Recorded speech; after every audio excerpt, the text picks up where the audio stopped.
was the boogeyman. As a matter of fact, it was.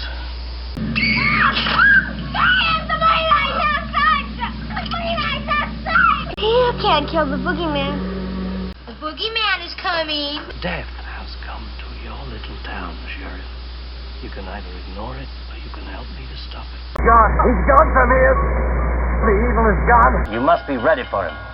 If you don't, it's your funeral. What's the matter? Can I get your ghost, Bob?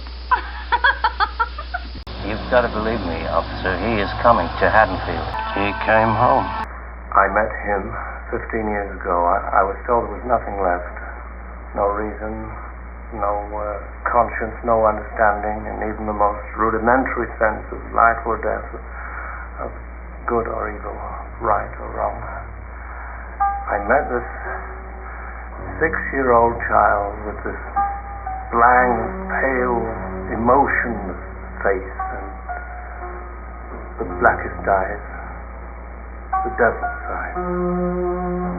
I spent 8 years trying to reach him, and then another 7 trying to keep him locked up, because I realized that what was living behind that boy's eyes was purely and simply evil. You know, it's Halloween. I guess everyone's entitled to one good scare, huh? Hey, jerk!